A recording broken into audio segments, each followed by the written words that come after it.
So my offer is 400, spend 400, get 400. So if I spend 400 in a few days, will they still take the payment from me, or will the new invoice include the free 400 credit and I pay nothing? Good question. And this is something which everybody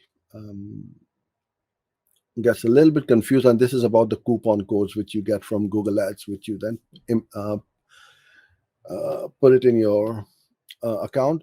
And quite often Google will auto apply new accounts with the offer if they are running any offers, and these offers are in different countries and different amounts. So this obviously is in pounds, which is in the UK.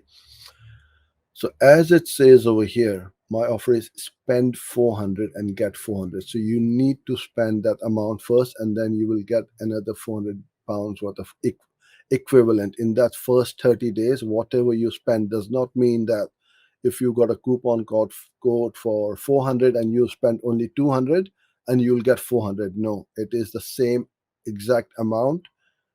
So if you spend 200, you get 200 back.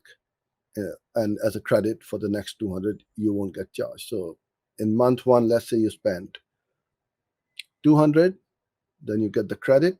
Then in month two, you spend, let's say, 500, then the 200 pound will be applied as a coupon code.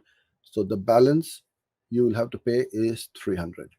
So that's how this works. So unfortunately, yes, you will get charged the first amount, and then the second, the coupon code will kick in, and you will get the coupon code. But still, it's free money from Google.